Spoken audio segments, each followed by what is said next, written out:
Tere, mina olen Palle autoringlusest ja täna vaatame ja proovime sellist autot nagu Volkswagen Golf 6.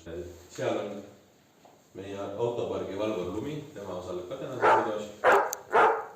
Tema valvab, et keegi neid autosid ära ei viiks.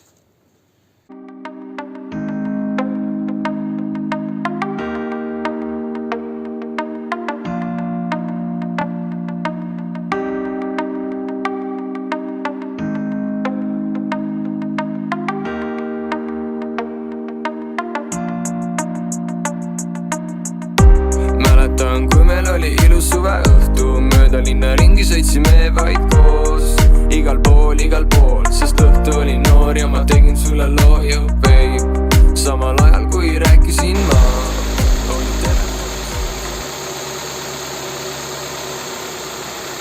Ja see auto on ka praeguseks müügis. Hind on tal 5499 eurot. Mootoriks on 1,4 turbo, 90 kilovatti, mis on väga mitmekülgne mootor, sellepärast et tal on jõudu, tal on särtsakust, aga selle juures on keskmine kütusekulu 6 liitrit 100-le. Et need on ametlikud andmed ja maanteekulu on 5,1 ja linnakulu umbes 7 liitrit 100-le. Mootor käib väga vaikselt. See on hästi lahe selle auto puhul, et mootori hääl on mega vaikne, seda sisuliselt võrreldes mõne muu mootoriga peaaegu ei olegi kuulda. Ja käigukast on 7-käiguline, ehk siis see on ka põhjus, miks ta on nii ökonoomne. Ja kuna tegu on DSG-ga, siis käiguvahetused sisuliselt tuntavad ei ole. Et DSG vahetab käiku niimoodi, et sa seda ei tunne põhimõtteliselt võrreldes tavalise automaatkastiga. Ja auto on Soomest pärit, täieliku hooldusajalooga, 100% kõik hooldused on sisse kantud. Järgmise hoolduseni on 7000 kilomeetrit praeguse seisuga aega. Autol on naastrehvid all, suverehvid tulevad kaasa, 2 sellist originaalpulti ja ühesõnaga ready to go. Autol on väga hea lisavarustus, tal on olemas sellised huvitavad asjad nagu kurvituled, piiksenon, see tähendab, et tuled keeravad rooliga kaasa ja piiksenon tähendab, et ka kaugtuled on ksenontuled. Siis tal on ise parkimisseade, mis tähendab seda, et vajutad nuppu ja auto otsib ise parkimiskoha ja manööverdab sinna külgboksist, siis antud juhul räägin. Siis on parkimisandurite kogu ring ees ja taga, mis kõik ilusti töötavad. Istmesoendused, 2-tsooniline kliima, püsikiiruse hoidja, konks on ka taga, käru saab ka vedada, konks on teisaldatav nagu näha, siin on hoob ka küljes. Muidu ma ise sain selle auto juba üsna heas seisukorras, temaga väga palju midagi teha ei olnud vaja. Sellegi poolest esisillas sai vahetatud üks stabilisaatorvarda ots, tagasillas sai remonditud üks käsipiduri pool. Esiklaasi vahetasin, kuna seal oli mõra. Hooldusraamatus on kõik olemas. Siin on olemas ka 2016 aastal 130 000 pealt vahetatud kett. Selle märge on siin lehel. Ja olemas on ka kõik varasemad templid. Seda hea meelega näitan. Selline asi. Olemas on Isofix kinnitused. Tagaistmel kindlasti, esiistmel ma ei ole kindel, aga tagaistmel on kindlasti. Ja kõrvalistuja, turvapadja väljalülitamisvõimalus ja eraldi märgu tuli selle kohta armatuuris. Ja minu poolt ka üks päevanipp, kuidas auto ostul mitte petta saada, on selle pealkirjaks. Aga seekord siis võib-olla natuke, et kuidas auto ost mugavam oleks, aga see seostub ka petta saamisega teoreetiliselt. Et hästi omapärane on see, kuidas inimesed teevad telefonikõnesid automüüjale. Kuna ma olen automüüja, siis mulle pidevalt helistatakse. Ja enamus helistajad teevad seda täiesti valesti.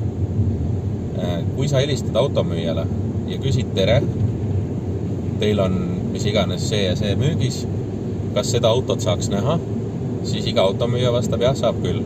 Lepid aja kokku, sina sõidad kuskilt kohale, tõenäoliselt sa ei ela sellest autost 200 meetri kauguselt võib-olla sa elad samas linnas, aga võib-olla ei ela. Võib-olla sa sõitsid just tund aega või 2 tundi või 3 tundi.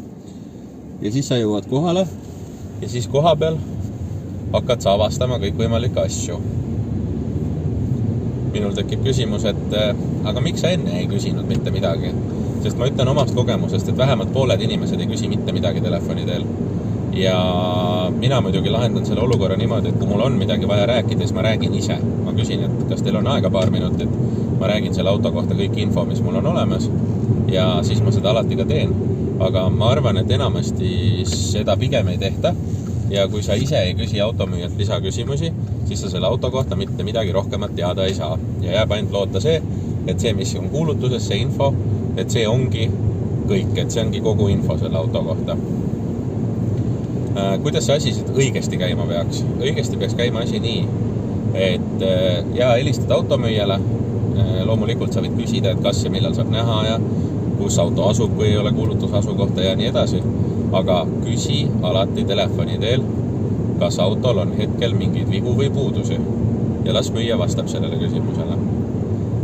Järgmisena küsi täpsemalt, kas autol on roostet, kas autol on mõlke, kas autol on mingisuguseid nähtavaid defekte. Las müüja kommenteerib seda, sest et üsna suur tõenäosus on, et tegelikult on, oleneb hinnaklassist muidugi.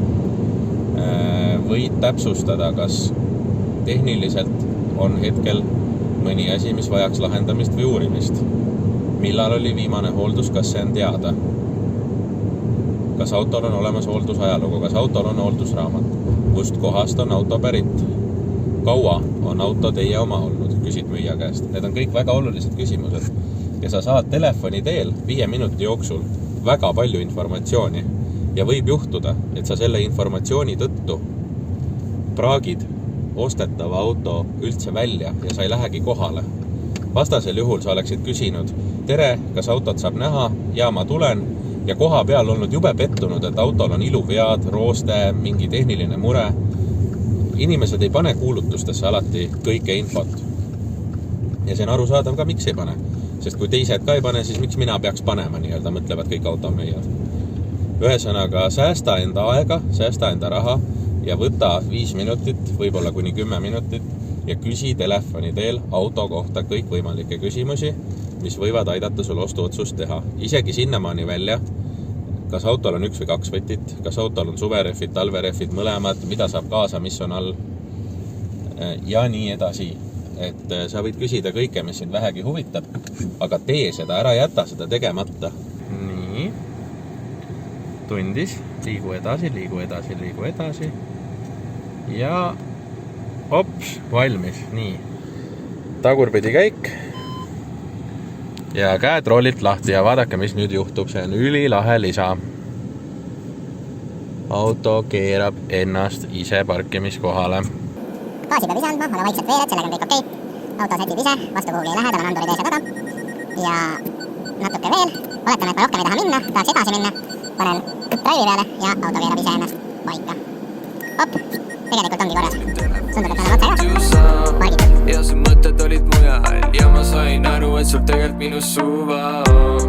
Juba järgmine päev ja enam sind ei näe ma. Mu kõnele ei vasta, miks sa ei vasta, kui lubasid, et vastad. Juba järgmine päev ja enam sind ei näe ma. Mu kõnele ei vasta, miks sa ei vasta, kui lubasid, et vastad.